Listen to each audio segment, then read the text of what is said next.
Welcome to the Health Information and Law Perspectives from the Field interview series. Today we're speaking with Bianca Frogner, PhD, who's an associate professor and health economist at the Department of Family Medicine at the University of Washington. Dr. Frogner is also the director of the Center for Health Workforce Studies. Welcome, Bianca. Thank you so much for joining us today. Thank you for having me. We're thrilled. We're going to launch right into our questions here. Would you please tell us a little bit about your work and how it intersects with health information exchange? Sure. So I'll approach this from two different angles. So one is my role as a health economist. So in my work, I do a lot with data, and my own research interest has been about trying to better understand the patient's experience with care at all different levels. As part of that, I have had some interest in mobile health applications and what's been coming out onto the market that help patients better connect with the health system. But in trying to understand which mobile health apps are the best for patients to use, one needs to figure out an evaluation mechanism by which one can pick out the best apps from the ones that are just collecting information with no meaningful use.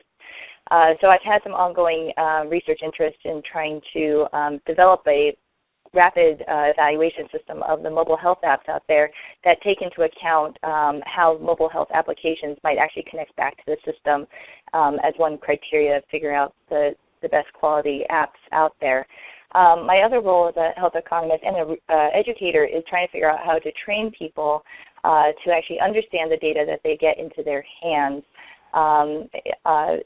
Actually, when I was spending some time at George Washington University in my prior job as an assistant professor there, I trained health administrators in the area of quantitative data or quantitative methods for them to understand the information that might potentially come out of a system like health information exchange.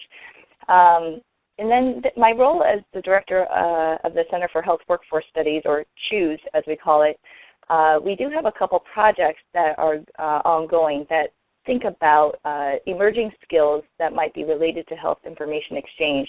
Specifically, we have an ongoing study where we're looking at job search engine data to understand or to identify how often health IT skills are being requested among different healthcare occupations. And one challenge is trying to figure out what health IT skills should we be picking, but among the skills I can see that we are going to focus on are data analytics skills, as well as skills about trying to manage different information systems. And what we want to know is in which occupations are these skills being requested, and in which different kinds of settings are these skills being requested. So those are just a couple ways in which I can see my current work intersecting with health information exchange. That's wonderful. So clearly you focus a lot on patient engagement, use of information, and making the mobile health tools available and accessible, as well as sort of training people to be working in this field. So obviously, we've talked about a lot of benefits for health information exchange beyond just direct care for the patient. Can you sort of elaborate a little bit more from your perspective on sort of that expanded set of benefits for health information exchange for the broader healthcare system? Sure. So as you mentioned, health information exchange, there's this hopeful promise that it will improve patient health, but I think the real importance of the use of health information exchange is to help the health system perform better. With all this information that's coming, I think health systems, which would include hospitals as well as physician offices, connect better so that they can better account for each other's performance. I mean, I think with the Accountable Care Organization concept that came under the Affordable Care Act, there is this movement with financial incentives in place to have these different providers who didn't really work before together to work more closely together, but the challenge for them is trying to figure out how to kind of move the data across the different systems. But the real opportunity here is that once they get the systems in place, they can really share how each place is doing in a more real-time manner, while before people would have to pull together paper in order to communicate across the different kinds of providers. And hopefully, as systems become more sophisticated over time, providers can use this information in a way that helps them strategize how best to target their program improvement efforts in order to identify the patients that really need the best care at the right time. It also allows, I think, these providers to communicate better with insurance companies to identify what's working and what's not. Specifically, it would be to say, okay, these types of treatments are really leading to better improvements versus those are not. Also, I think that these health information systems have a real potential to help improve population health, not just the patient, because at the end of the day, these systems would allow different providers and insurance companies to look at all the patients that they serve in aggregate and allows them to learn from one patient population and maybe apply those learnings to another. That's wonderful. And you mentioned in particular the financial incentives, which obviously I think have been a great assistance to hospitals and eligible physicians in particular, but obviously the progress I think has moved slower than everyone would have hoped, and there are clearly some barriers or challenges to fully realizing that the potential benefits that you've described. What in your mind are some of the primary barriers or challenges that still exist to realizing these benefits? Right. So there are a few major barriers that exist that do make, I think, people's motivation to use health information exchange and health IT in general a little daunting. One is that interoperability is still a challenge, especially when connecting personal health devices like, say, a Fitbit back into an electronic health record system. I think patients are very excited to be able to monitor their own health, but then they get a little bit discouraged if they bring this information to their providers and they don't have a good way to show this information to a provider, or the provider doesn't know how to integrate that information back into their systems to keep a record of it so that they can come back to it over time. I think another barrier is for smaller providers, especially out in rural areas, but smaller physician offices, so we're talking about practices with, say, maybe less than 20 people in it, probably even less than 10. Some of those places are still struggling just to get an electronic health record system into place that can actually communicate with a hospital or other providers. I think the investment cost for a small provider to adopt an EHR system is quite heavy, and while the HITECH Act of 2009 did help to alleviate some of those financial pressures, there's still quite a few challenges around maintaining and getting the right skills in place to actually use these systems. I think another area of challenge is that there's a bit of an information overload. So while it's great to have all this data, I think sometimes there's almost too much information that we haven't, we being researchers and people in the field of collecting this kind of data, haven't quite figured out how best to leverage this data to be meaningful to a provider or to patients to be of use. And kind of to link with that is that our workforce isn't really trained yet to really understand this data and know how to interpret it. So maybe most people who work in the workforce have had at least maybe one course in statistics along the way, but that's not quite the same as learning over time how to manipulate data, how to interpret graphs and tables in a way that they can really provide meaningful health guidance back to the patient. I think that's all very, very telling, and I appreciate actually sort of oftentimes when we talk about barriers or challenges, there's a focus on sort of finances, operational structure, but I think your comment about information overload is quite perceptive actually, and there's so much information, this whole concept of big and small data, and how do we work with it, how do we interpret it, both for research purposes, for clinical purposes, and for patient engagement, I think has been a challenge. So from your perspective, again, thinking about sort of how we tackle these challenges or continue to tackle these challenges, what do you see as some of the most promising long-term solutions to these challenges? Well, I do hear that community colleges seem to be very keen on the fact that health information technology, health information exchange, these different kind of solutions to improving patient health are coming out there, but the workers are lagging in the skills to really leverage these new tools. So community colleges are really seeing an opportunity here to train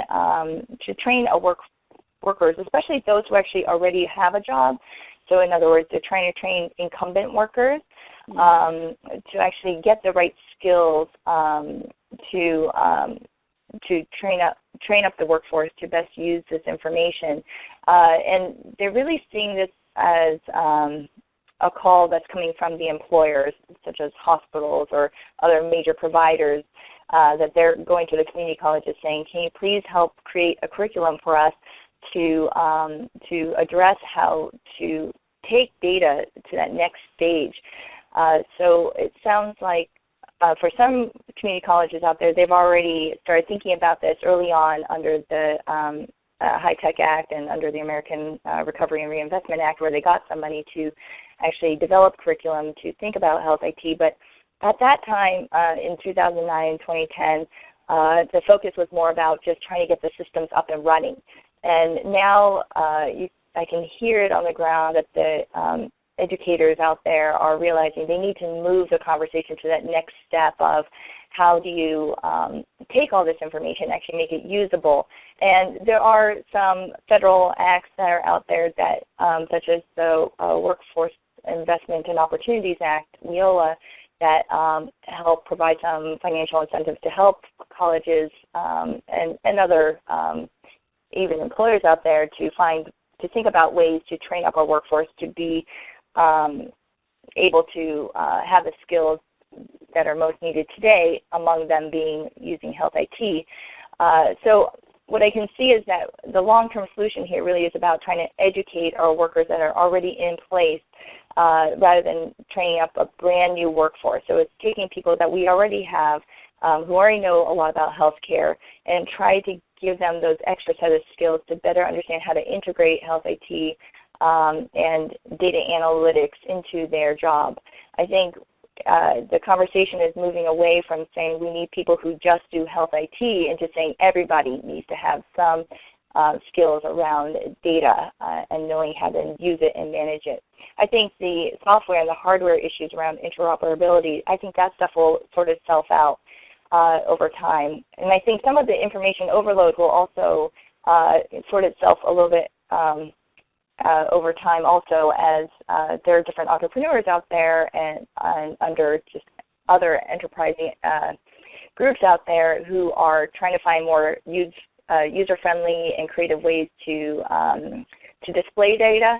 And I think some of that will sort itself out over the next 5 to 10 years. But in the meantime, we need to make sure that we train up a workforce that will really be ready to take all that information once it's displayed all nicely.